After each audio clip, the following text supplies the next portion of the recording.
Graça e paz, meus irmãos.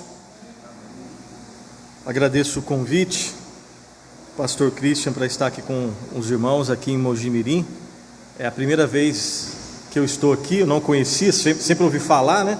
Mas na verdade lá no fundo, se me apertasse, eu não sabia a diferença entre Mogi Mirim, Mogi Guaçu e Mogi das Cruzes, né? Então eu sei que eram diferentes, mas não sabia para onde que ficava, agora eu sei. Então já sei onde fica Mogi Mirim, Mogi das Cruzes é lá para depois da Zona Leste, Mogi Guaçu ainda não conheço. Mas agradeço mais uma vez o convite, pastor Christian, a Neide, né, irmãos que nós já conhecemos. Prazer estar conhecendo os irmãos também aqui. E trago o abraço dos irmãos lá de Pinheiros. Então nós vamos falar um pouquinho, né? Claro que eu não vou contar a história da Reforma Protestante, mas vamos pregar a palavra de Deus. Eu peço que você abra a sua Bíblia, deixe ela aberta no texto que vai servir de base para a nossa pregação esta noite. Encontra-se em Lucas, Evangelho de Lucas, capítulo 18. Lucas 18, do 9 ao 14. Deixa aberto, por favor.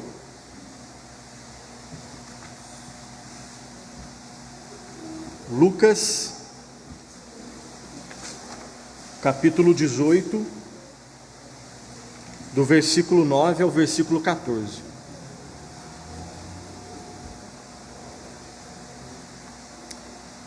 Então amanhã é dia 31 de outubro. No dia 31 de outubro de 1517, essa é a data da chamada Reforma Protestante. Então nós estamos fazendo 505 anos da Reforma Protestante. E eu quero começar fazendo algumas perguntas para os irmãos, e peço que os irmãos, as irmãs respondam, por favor, aí na sua mente, né? Se alguém lhe perguntasse, essa é a primeira pergunta: como que alguém pode ser salvo? Se alguém desesperado chega para você, te viu aqui na igreja, e aí bate na tua porta, ou então liga no seu celular e pergunta: como que alguém é salvo? Como que você responderia? Como que a salvação acontece? O que tem que ser feito para alguém ser salvo? Como que eu responderia? Como que você responderia? Uma outra pergunta tem a ver com o que a gente cantou aqui, né? Quando Deus, vamos só lembrar antes de uma coisa, em Gênesis 1 e 2, não tinha pecado, né? O ser humano, ele vivia numa perfeita harmonia com Deus, com o próximo, com a natureza e com ele mesmo. Não tinha nada de pecado. Gênesis 1 e 2 é assim. Em Gênesis 3 entra o pecado, e aí é quebrada essa harmonia com Deus, com o próximo, com a natureza e você mesmo. E aí a gente conhece o resto da história. A pergunta é: quando esse Deus santo, a Bíblia diz que o pecado é uma ofensa contra Deus. Pecado é muito mais do que atitude. É atitude, mas é também aquilo que está no interior do nosso coração. O pecado é tão sutil que às vezes a gente pode fazer alguma coisa externa que a maioria das pessoas pode gostar, mas Deus conhece o nosso interior. E aí, Deus conhecendo o nosso interior, é possível que às vezes eu te dê um presente, e a princípio dar um presente é uma coisa boa, todo mundo concorda com isso, a princípio. Mas Deus sabe o meu coração, e às vezes eu posso estar só dando um presente para você, atitude externa, que é uma coisa boa, mas Deus conhece o meu coração, eu quero só às vezes te bajular. Então pecado é muito mais do que atitude, tem a ver com a atitude e tem a ver com as intenções das nossas atitudes, e Deus conhece tudo. E o pecado tem a ver com palavras, pensamentos, atitudes, omissões. Tem coisa que eu tenho que fazer e não faço, estou pecando. Tem coisa que eu não tenho que fazer e eu vou lá e faço, estou pecando. Mesmo cristãos ainda pecam todos os dias. E eu sempre dou esse exemplo, né? A gente está em outubro, dia 11 de outubro eu fiz aniversário. Eu fiz 45 anos. Se fosse possível pecar uma vez por cada ano, eu teria 45 pecados. É pouco, não é? Bom, depende da referência. Depende da referência. Em relação ao que eu peco, é pouco, porque eu peco muito mais do que isso. Mas não sou eu que decido o que é pecado, é Deus que decide. E a Bíblia diz que Deus é tão puro de olhos que Ele não pode nem contemplar o mal. No céu não tem como entrar com pecado. 45 pecados pode ser pouco na nossa opinião, mas na opinião de Deus, que é que interessa, 0,01 pecado já me faz um merecedor da ira de Deus e do inferno. Ponto, acabou. Porque olha só, Deus não pode aceitar pecado. Se Deus aceitasse um pouquinho de pecado, Ele não seria Deus, Ele não seria santo. Então Deus não pode aceitar nada de pecado. No céu não dá para entrar com nenhum pecado. E aí vem a pergunta: quando Deus decide salvar um ser como eu e como você, que peca, Ele te trata como alguém que já é dele, ou Ele fica olhando o seu desempenho, Ele fica olhando o seu esforço, para ver se você tira uma nota 7, né, uma média 7, e aí aí Deus fala assim: olha, você é muito bom, pode vir morar no céu. Como que Deus nos salva? Ele olha para você, fica esperando o seu esforço. Lembre-se que o seu esforço não vale nada. Ou ele realmente vem e te resgata e te salva. Será que Deus nos dá uma chance de salvação, ou Ele realmente nos salva? Essas são coisas muito diferentes.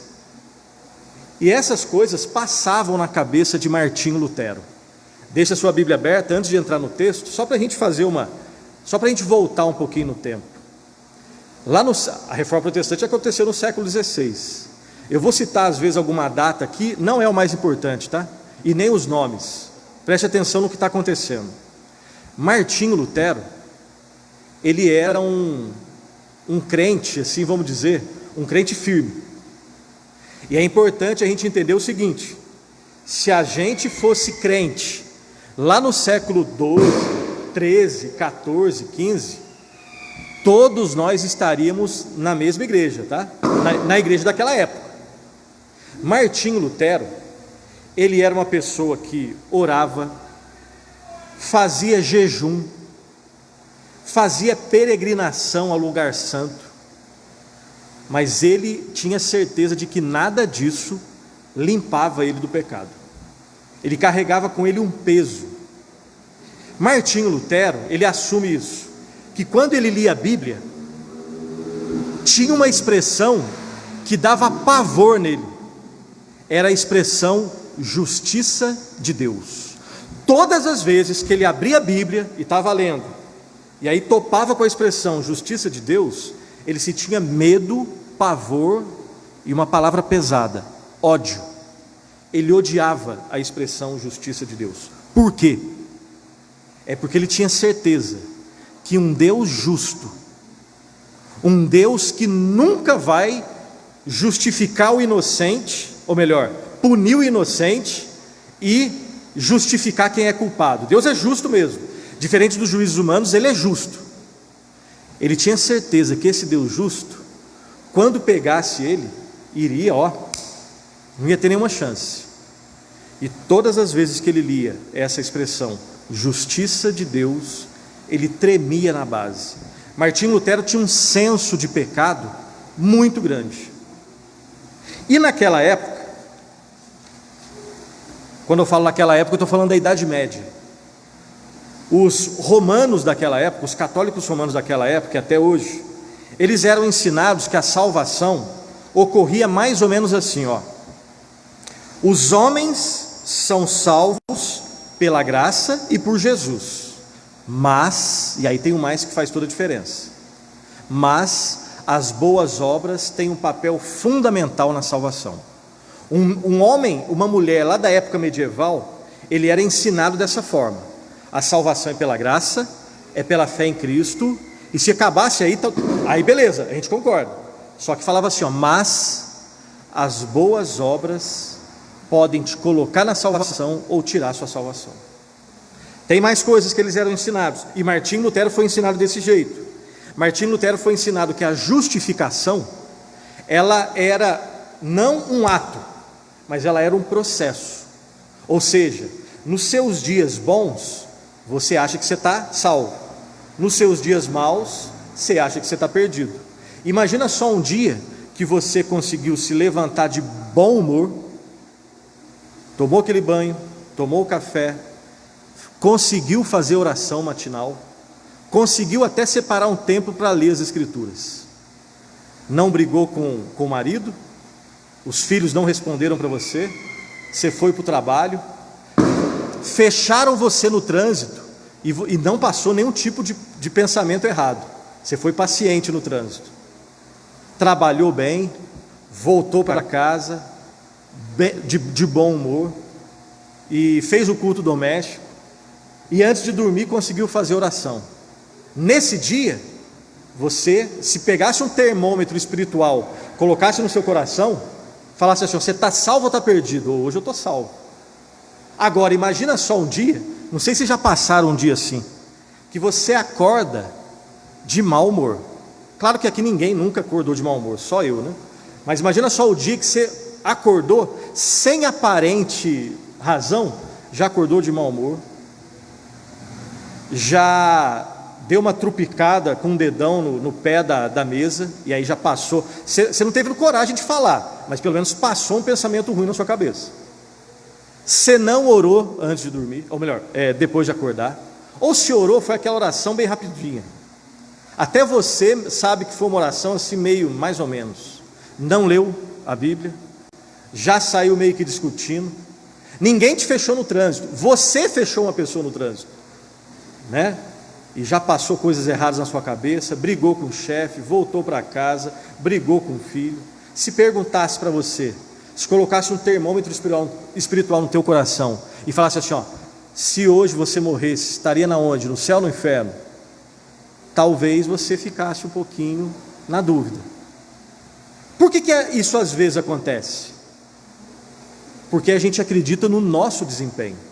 No primeiro caso, eu acreditei que eu estava no céu baseado no meu desempenho. No segundo caso, eu achei que de repente eu não sou nem crente ou perdi a salvação por causa do meu desempenho. E os crentes daquela época, eles eram ensinados dessa forma. A justificação não é um ato do justo juiz que diz assim: ó, está perdoado. Para eles, a justificação é um processo que dura a vida inteira, e as suas boas obras têm um papel fundamental. Eles eram ensinados dessa forma. E colocar mais duas outras coisas aqui. As boas obras são fundamentais para manter a salvação. E é interessante entender o que são boas obras, né?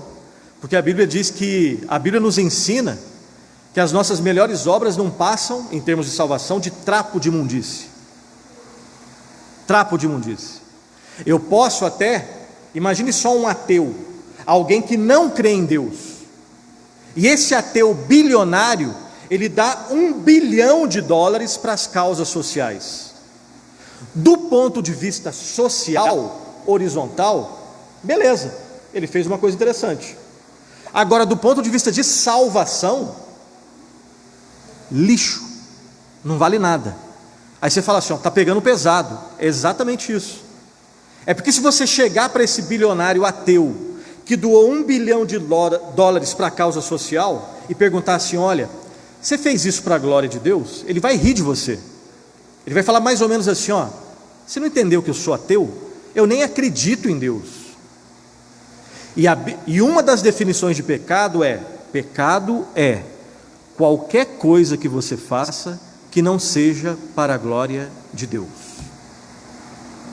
Então o que ele fez do ponto de vista social, legal. Do ponto de vista espiritual, pecado. Aí você fala assim: ó, por quê? É porque ele não fez para a glória de Deus. Um pregador que está no púlpito, ele pode até pregar fielmente a palavra de Deus, e os irmãos serem edificados.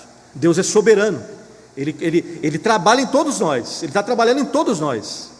Agora, se eu faço isso de forma orgulhosa, eu estou, na minha relação com Deus, pecando. Só para a gente ter uma noção da seriedade e da sutileza do pecado. Então Martinho Lutero, ele foi educado nesse sistema aqui. E ele orava, ele jejuava, ele ia na igreja, ele estudava a palavra, ele estava matriculado lá na Universidade de Wittenberg, estudando teologia.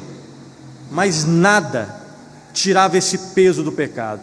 Até que um dia, alguém até disse, né? Até que um dia um monge, à luz de velas, leu em Romanos, capítulo 1, versículo 16 e 17, que o justo viverá pela fé. Aí o peso sai. Porque aí você fala assim, ó, não entendi. Você não acabou de dizer que quando ele lia a expressão justiça de Deus, ele tremia? E o texto diz, o justo viverá pela fé. A justiça de Deus se revela de fé em fé. Só que ele entendeu uma coisa maravilhosa, que a justiça de Deus ali em Romanos não é aquilo que Deus vem para te esmagar, mas é a graça de Deus que vem para te livrar de ser esmagado. Porque ele já enviou o filho dele na cruz, esmagou o filho dele no nosso lugar, e agora quando nós cremos nele, nós temos tudo o que a gente precisa. A gente precisa de perdão, em Cristo nós temos perdão.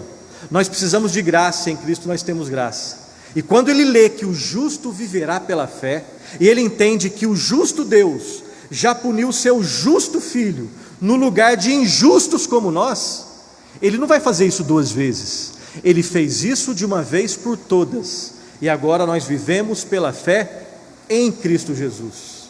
Aí o peso sai, aí ele deixa o peso aos pés da cruz, as escamas dos olhos caem. Ele entende que nós somos salvos não baseados no nosso desempenho, mas no único desempenho perfeito, que é o desempenho de Cristo na cruz do Calvário. Aí a reforma protestante começa. Ele nunca queria sair da igreja católica, ele amava a igreja católica, e ele acreditava que seria possível uma reforma interna. Só que ele percebe que não é possível. Aquelas pessoas, os líderes da igreja, não queriam voltar para as Escrituras, e ele não ia voltar para a tradição romana.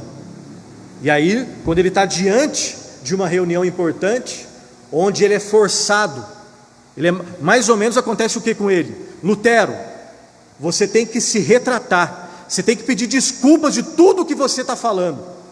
Ele fala mais ou menos assim: eu me retrato de tudo, desde que vocês provem nas Escrituras que eu estou errado, eu volto atrás. Agora, se vocês não provarem nas Escrituras, eu permaneço nas Escrituras. E ele diz que não é bom que o homem haja contra a sua consciência. E ele diz mais ou menos assim: aqui eu fico e aqui eu permaneço, que Deus me ajude. E aí ele é expulso da igreja, nasce a igreja luterana na Alemanha, em algumas partes ali da Dinamarca. Esse movimento vai começando a se espalhar na França, na Suíça com João Calvino, com o Ulrico Zwinglio. Esse movimento também vai para a Inglaterra.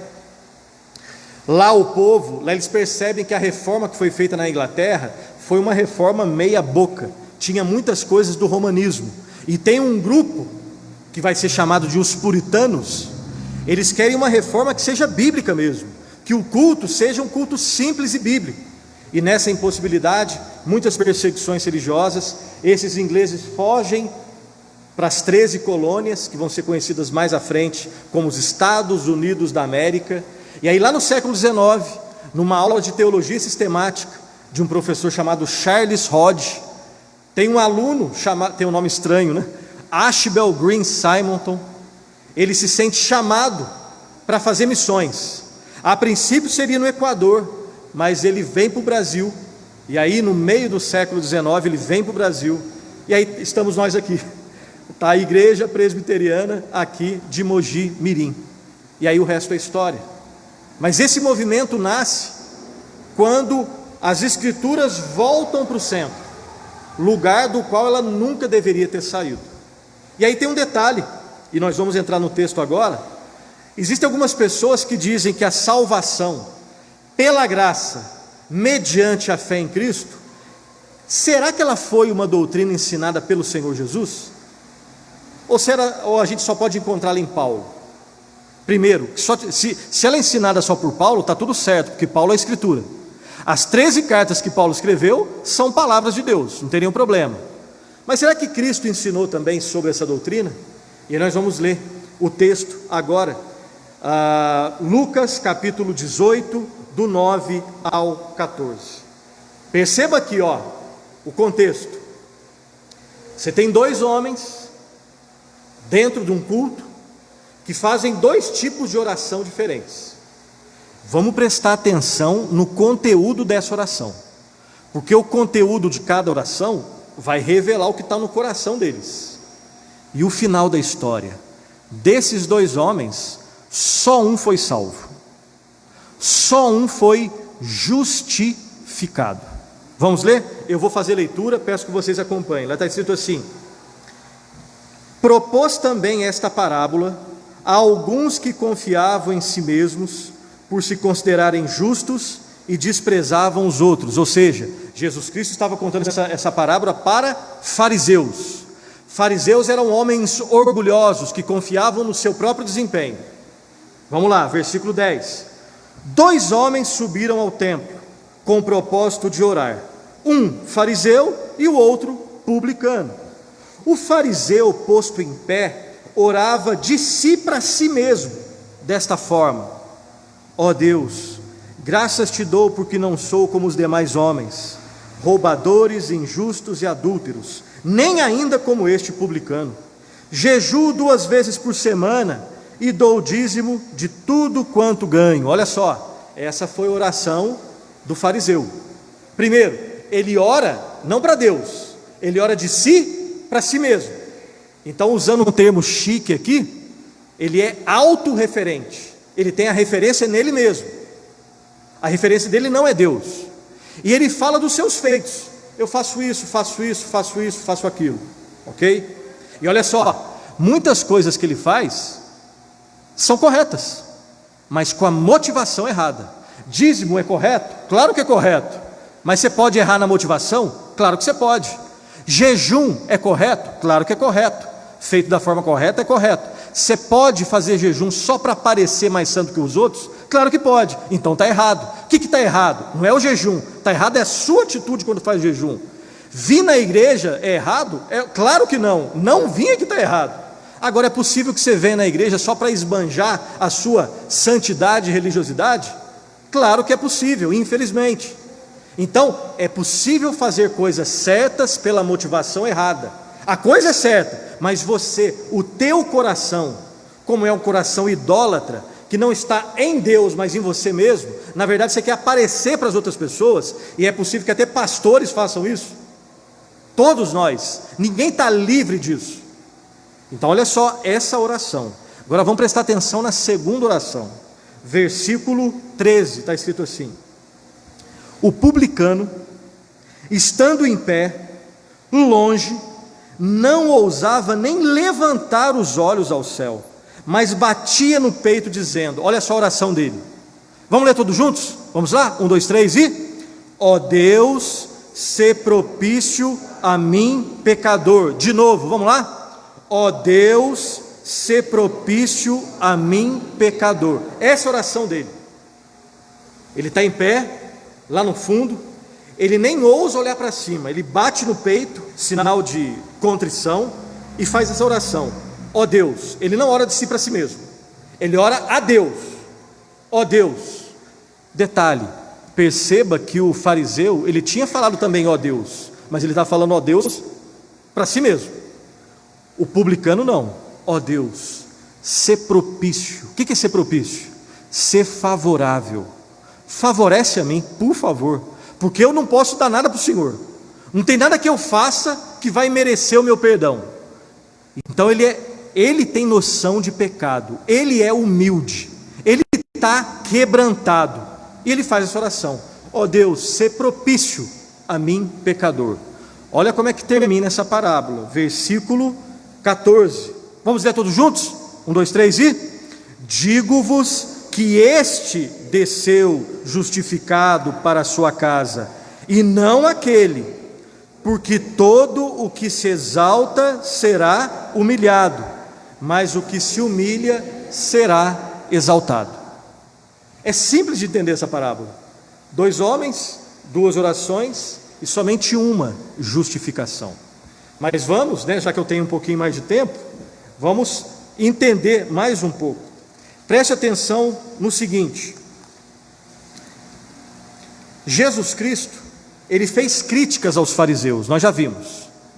Mas ao mesmo tempo tem um outro texto que eu vou ler aqui, só por questão de tempo, depois vocês confiram. Mateus 5:20 está escrito assim: se a vossa justiça não exceder em muito a dos escribas e dos fariseus, jamais entrareis no reino dos céus. Como entender isso? Jesus Cristo critica os fariseus, porque eles eram orgulhosos. Ao mesmo tempo, Jesus Cristo deixa bem claro o seguinte: se a vossa justiça não exceder em muito a dos escribas e fariseus, jamais entrareis no reino dos céus. É porque o fariseu, ele era um hipócrita. E o hipócrita, basicamente, qual que é a característica básica do hipócrita? Ele fala correto, mas vive de maneira contrária. Ele tem até a crença correta, mas ele não vive de acordo com essa crença. E tem esperança para o hipócrita? Tem. Se arrependa e viva segundo o que você crê, A própria Escritura diz que nós não devemos ser somente ouvintes, mas devemos ser praticantes da palavra. Devemos ouvir, aprender, ensinar e praticar aquilo que a gente ouve, aprende e ensina. Esse é um desafio para mim e para cada um de nós, todos nós. Nós temos aqui um padrão inatingível. Se existisse possibilidade de entrar no céu pelas obras, para entender é simples, é só você não pecar, só isso. Tem uma outra possibilidade, que seria o seguinte: pega os 10 mandamentos e cumpre eles à risca. Quem consegue? A gente é tão incompetente, a começar por mim, que às vezes a gente nem lembra dos 10 mandamentos. Então, vamos dar um desconto? Vamos para o resumo que Cristo faz lá no Novo Testamento? Jesus Cristo resume os 10 mandamentos em 2. Primeira tábua da lei: amarás o Senhor teu Deus de todo o teu coração, de toda a tua alma, de todo o teu entendimento, com toda a tua força. Segunda tábua da lei: amarás o teu próximo como a ti mesmo. Simples de entender. Quem consegue praticar? Eu sei que alguns falam assim: bom, mas eu tento. Aonde está falando que é para tentar? A Bíblia diz que é para praticar no nível da perfeição. Quem consegue praticar os 10 mandamentos na sua perfeição, sem nenhum cisco de pecado? Impossível. Ou seja, pelo caminho da lei, ninguém consegue. E lembre-se do seguinte: não entra ninguém imperfeito no céu. No céu só entra quem é perfeito. Se no céu só entra quem é perfeito, como que eu e você podemos entrar lá, sendo que nós somos muito imperfeitos, a começar por mim? A começar por mim. Como que a gente pode entrar no céu? E se você não pode ter dúvidas que no céu só entra gente perfeito. O céu não pode ter nenhum cisco de pecado. Nesse mundo tem. E Deus já está fazendo a sua limpeza. No céu é só perfeição. Pecado ofende a Deus. No céu não vai ter isso. Como que pessoas como eu e como você poderemos estar no céu? E a resposta disso é tentar entender como que aquele publicano pecador foi justificado. Está dando para entender o raciocínio? Para a gente entender como eu e como você, os senhores, podem entrar no céu, é tentar entender como que aquele publicano era perfeito? Claro que não. Olha a oração dele: ó Deus, sê propício a mim pecador. Ele sabia que ele era um publicano, era um pária da sociedade, era cobrador de imposto. Quem que gosta de cobrador de imposto? Ainda mais no Brasil, os países que mais cobram imposto no mundo. E não era só por cobrar imposto, ele era pecador. E no final da parábola diz que ele foi justificado. Então, se a gente quer entender como nós podemos ser salvos, a Bíblia nos ensina nessa parábola. E como que aquele homem foi justificado? Em primeiro lugar, a justificação daquele homem, ela se deu por uma declaração de Deus. Foi um ato judicial, um ato do justo juiz. Essa é uma metáfora que a Bíblia usa.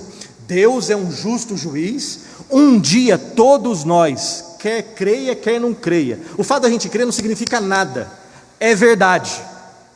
Pelo menos assim, não significa nada para Deus. Para nós significa. Você pode crer em Deus, você não pode crer em Deus. Deus existe do mesmo jeito. Se as 7 bilhões de pessoas que existem no mundo fizessem um abaixo-assinado, Deus não existe, Deus não existe, Deus deixaria de existir por causa do abaixo-assinado nosso? Deus ri lá do céu. Deus existe, quer você creia nele, quer você não creia. E como aquele homem foi justificado? Por uma declaração do justo juiz. Um dia todos nós prestaremos conta do que nós fizemos com a nossa vida. Esse dia é um dia inescapável, inescapável. E como alguém disse, não queira estar diante do justo juiz sem o advogado bom. Tem gente que é louco, que fala assim, dispenso o advogado, eu vou por mim mesmo. Igual aquele fariseu. Graças a Deus que eu não sou como vocês, eu faço isso, isso e isso. Ele não foi justificado. Não queira estar diante do justo juiz sem um bom, na verdade um bom não, tem que ser um advogado perfeito. Só bom não resolve. Tem que ser o advogado com A maior. Então olha só, aquele homem compreendia a sua incapacidade, ele sabia que não podia pagar a sua dívida e por isso ele clama por misericórdia. A justificação daquele homem aconteceu naquele instante, não foi um processo. A justificação daquele homem não ocorreu por algo que ele fez, mas pela fé numa outra pessoa, na fé em algo que foi feito por ele. Dá para compreender essa diferença? Ele não se baseou naquilo que ele fez, ele baseou sua salvação naquilo que foi feito por ele, e por isso ele foi justificado. Então foi uma declaração de Deus. Segundo lugar, são 3 verdades. Segundo lugar, aquele homem foi justificado pela fé somente. Deixa eu me corrigir. Pela graça mediante a fé somente. Não foi fé mais obras. No texto pode procurar do jeito que você quiser. Não tem fé mais obras. Não tem. Qual que é o lugar das boas obras na vida cristã? Será que a Bíblia ensina sobre boas obras? Ensina. Agora, olha só, preste atenção, que é muito importante para mim e para você. Eu não estou aqui ensinando, estou aqui aprendendo junto. A Bíblia ensina que as boas obras fazem parte da vida cristã, mas não como critério para a salvação, mas como uma consequência da salvação. São coisas completamente diferentes. Imagina só que Deus tivesse estabelecido para você o seguinte: eu salvo você, desde que você pratique boas obras perfeitas. Pergunta, quem ia ser salvo? Boa obra na Escritura nunca é critério para você ser salvo, mas é consequência daquele que é salvo. Ninguém é salvo porque praticou boa obra, é salvo pela graça de Deus, que operou arrependimento e fé no seu coração. Agora você crê no único justo que é Jesus, e na única boa obra que existe, que não é a que a gente faz, é a obra que Cristo fez na cruz do Calvário. Uma vez que você é salvo, agora você é chamado a proclamar as virtudes daquele que vos chamou das trevas para a maravilhosa luz. Agora é para praticar boa obra. Para você ser salvo? Claro que não. É para mostrar que você é salvo.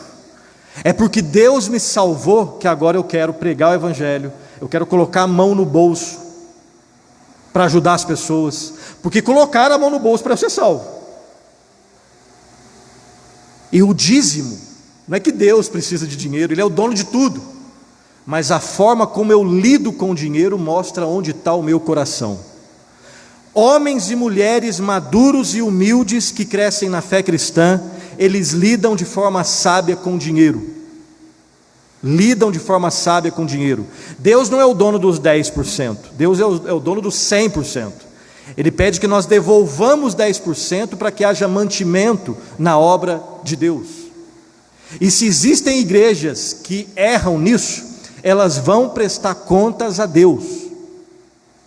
Faça a sua parte, e você pode ter certeza que quem lucra de forma errada, roubando na igreja, prestará contas a Deus. Mas você não pode querer corrigir isso. Venha numa igreja saudável e participe ativamente, porque é a igreja que prega essa boa nova, as boas novas. Voltando, aquele homem foi salvo por uma declaração de Deus, aquele homem foi salvo pela graça de Deus, mediante a fé, não mediante as obras. E por fim, e aí tem uma expressão estranha aqui, mas eu faço questão de explicar. Depois, vocês têm dúvidas, vocês podem apertar Pastor Christian, tá? Aperte o Pastor Christian depois, mas vou tentar aqui explicar um pouco. Aquele homem foi salvo por uma justiça imputada. Eu explico. Existe na teologia a doutrina da imputação. Sei que o nome é estranho. Justificação vem lá do mundo do direito. Quem estuda direito sabe de justificação, né? Justificação é o ato de deixar alguém justificado, quites com a lei, ok? Imputação é uma palavra estranha, a gente não usa no dia a dia, e vem lá do mundo da economia. Quem estuda economia sabe disso. Imputação é creditar na conta de. Quando eu peço para você fazer um Pix para mim de R$500, e você faz o Pix, eu vou lá, confiro, caiu, ó, aí você fala assim, caiu aí? Caiu. Você imputou na minha conta R$500. Você creditou na minha conta R$500. Deu para entender então? Olha só o que a doutrina ensina. Isso aqui é revolucionário. A Bíblia ensina que quando alguém se arrepende dos seus pecados, verdadeiramente, e crê em Cristo como seu Senhor e Salvador, o que acontece? Todos os seus pecados são imputados, colocados na conta de Cristo, e Ele paga tudo, não deixa nem um centavo para a gente pagar, porque se deixasse, a gente não pagaria. Ele derramou o seu sangue, não deixou nenhuma gota para você derramar, porque se deixasse, você não derramaria, e se derramasse, não prestaria de nada, porque só vale o sacrifício de cordeiro perfeito. Nem eu, nem você, nenhum de nós é cordeiro perfeito. Então, todos os pecados, passados, presentes e futuros, colocados na conta de Cristo. Ele paga tudo. Acaba aí? Não. Tem a doutrina da dupla imputação. É o movimento daqui para lá e de lá para cá. Toda a justiça de Cristo imputada, colocada na sua conta, de forma que agora o Pai, que é tão puro de olhos que não pode contemplar o mal, Ele olha para você, lavado no sangue de Cristo, sem nenhum pecado, e por isso Ele pode dizer, está justificado, como aquele homem foi justificado. Essa é a boa nova. Não pensemos que a boa nova é algo mais ou menos assim, ó, para você ser salvo, Deus faz a parte dele e você faz a sua parte. Eu sei que tem uma parte que a gente tem que fazer, tem duas coisas que a gente tem que fazer. Sem arrependimento não tem salvação, e sem fé em Cristo não tem salvação. Mas só um louco, só um doente bateria no peito e falaria assim, ó, eu me arrependi e não precisei de ajuda de Deus, eu consegui crer em Deus sem a ajuda dele, porque a Bíblia diz que o arrependimento também é uma graça de Deus, e a mesma Bíblia diz que a fé é um dom de Deus. E aí tem uma coisa que a gente não consegue compreender, entorta a lógica humana. Ao mesmo tempo que o arrependimento e a fé são necessidades nossas, eu que tenho que me arrepender, não é Deus que se arrepende, Deus não erra, eu que tenho que me arrepender, eu que tenho que ter fé, mas quando eu me arrependo e quando eu creio em Cristo, eu dou graças a Deus por isso, porque eu sei que se não fosse a misericórdia, a graça dele, eu nunca conseguiria me arrepender e ter fé por mim mesmo, nunca, nunca, nunca. Só um louco bate no peito e fala, ó, não precisei de Deus, consegui me arrepender e ter fé sem Deus. Perceba que não foi Lutero que inventou isso, o Senhor Jesus está ensinando isso nessa parábola. Aquele homem foi justificado pela justiça de Cristo, que foi colocada no coração dele, na vida dele, foi justificado pela graça, mediante a fé no Senhor Jesus Cristo. A justificação foi a doutrina que colocou fogo na reforma protestante. Depois tem outras doutrinas, tem os 5 solas, né? E perceba que nasce na Bíblia, sola Escritura, sola gratia, somente pela graça, sola fide, somente pela fé. Será que é a fé na fé? Igual a música lá do Gilberto Gil, né? Andar com fé eu vou, a fé não costuma falhar. Todo mundo tem fé, até o ateu tem fé. A questão não é a fé, é o objeto da sua fé. Perceba que aquele homem lá que não foi justificado, o fariseu, ele tinha fé nele mesmo. Então, quando as escrituras, quando os solas dizem, sola fide, é somente pela fé. Aí vem o próximo solo, o quarto, sola escritura, somente as escrituras, sola gratia, somente a graça, sola fide, somente pela fé, solus Christus é a fé no unigênito Filho de Deus, porque Deus amou o mundo de tal maneira que deu o seu Filho unigênito para todo aquele que nele crê, não pereça, mas tenha a vida eterna. E o último sola, já que tudo é pela graça de Deus, só lhe deu glória, somente a Deus a glória, a Deus toda a honra e toda a glória, e a nós compete o quê? O corar de vergonha. A nossa glória é viver para a glória de Deus.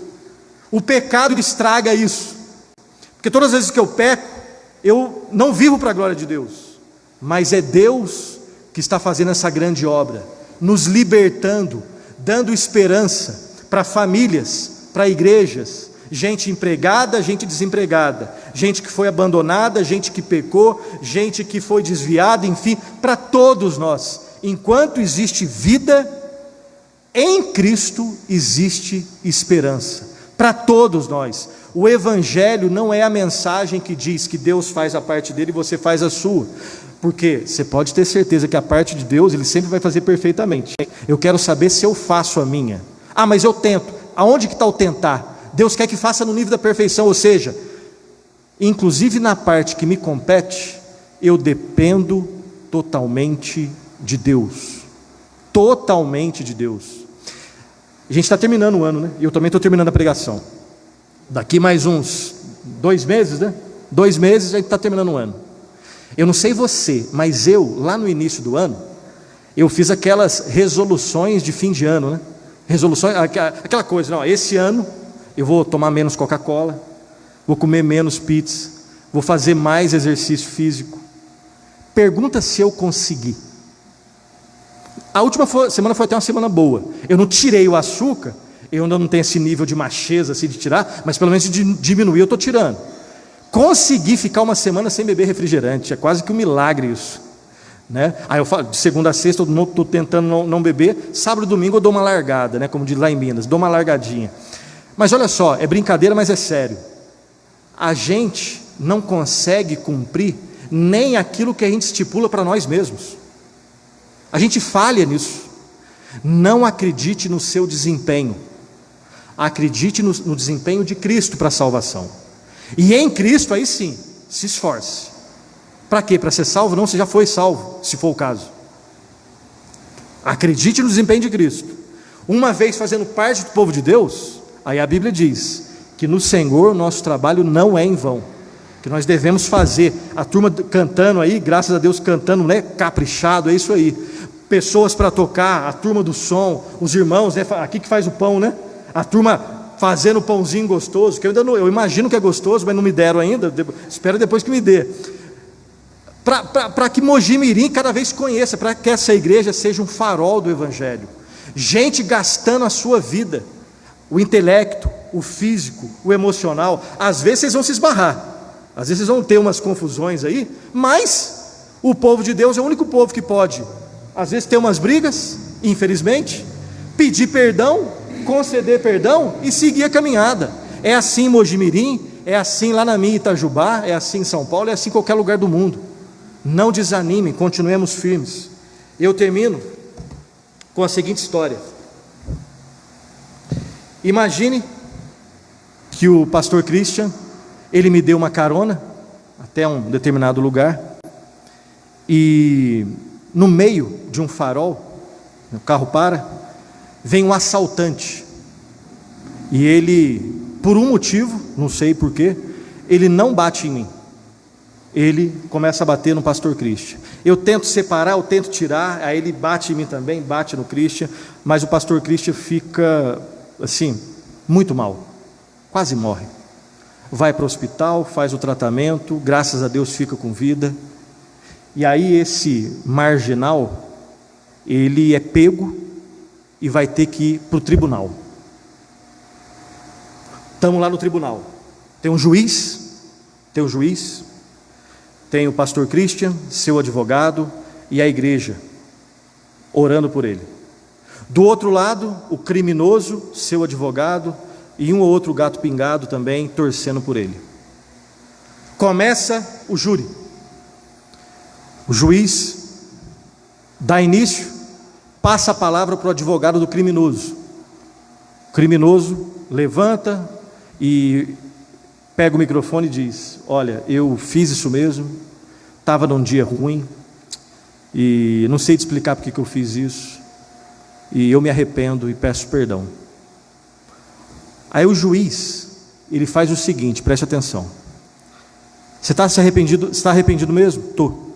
Então eu te perdoo, pode ir embora, está absolvido. Pergunta importante, responda por favor: como que você classifica esse juiz? Um juiz bom ou ruim? Bom ou ruim? É óbvio que é ruim. Eu não sei vocês, é o juiz horrível.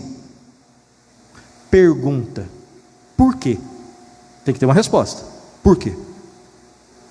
Eu não sei se está respondendo igual eu, mas esse juiz, ele foi ruim porque ele não aplicou a justiça. Claro, a lei, a justiça, exatamente, lei ou justiça. Esse juiz foi um juiz mau, porque ele não aplicou a lei e a justiça. A pergunta que eu vou fazer agora é uma pergunta que só o cristianismo tem que responder. O espiritismo não precisa responder, porque o sistema de salvação é outro. O romanismo não precisa. Essa é uma pergunta, problema, que só o cristianismo tem que responder. E a pergunta é a seguinte, é a última da noite: como que Deus, o justo juiz, pode perdoar criminosos? Porque a Bíblia diz que o pecado é uma dívida impagável e um crime inafiançável. Então eu sou criminoso, todos nós somos criminosos aos olhos de Deus. Como que Deus pode perdoar seres como eu e você, e ele não ser considerado um juiz como esse, um juiz mau? Porque no exemplo que eu dei, todo mundo eu acho que concordou, que esse juiz que absolveu esse criminoso, só porque ele se arrependeu a princípio, esse juiz não é bom, ele é mau. Como que Deus pode me perdoar e pode te perdoar e ele não ser considerado um juiz mau? E lembrando que ele foi um juiz mau porque ele não aplicou justiça. Será que quando Deus nos salvou, ele aplicou justiça? A resposta é a cruz do Senhor Jesus. Na cruz, termino aqui, na cruz, Deus exaltou a sua santidade, não deixando nenhum pecado impune, em Cristo, não em nós. Na cruz, Deus, ele exerceu a sua justiça. O salário do pecado não é a morte? Alguém tinha que morrer. Eu não valia, porque eu não sou cordeiro perfeito. Na cruz, Deus foi justo, não conosco, mas manifestou em Cristo. Na cruz, Deus foi misericordioso, não com Cristo, conosco.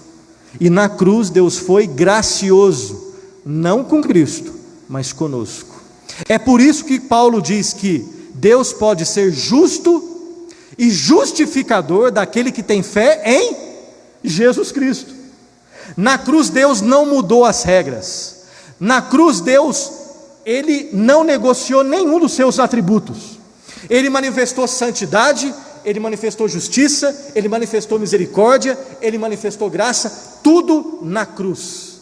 É por isso que ele é um justo juiz, não aquele juiz do nosso caso, e ele pode perdoar pecadores como eu e como você.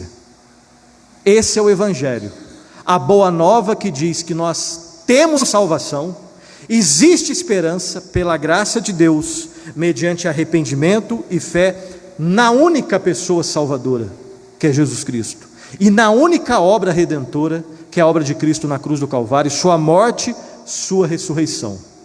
O Evangelho é o único antídoto para a humanidade caída. O Evangelho continua sendo importante para crentes e não crentes. Não crentes precisam ouvir o Evangelho para se arrepender e se converter. Crentes precisam ouvir o Evangelho para continuar a caminhada cristã, porque a gente sabe que a caminhada cristã não é fácil. Às vezes a gente quer desistir. Às vezes os nossos pecados pecado cansa, pecado desanima.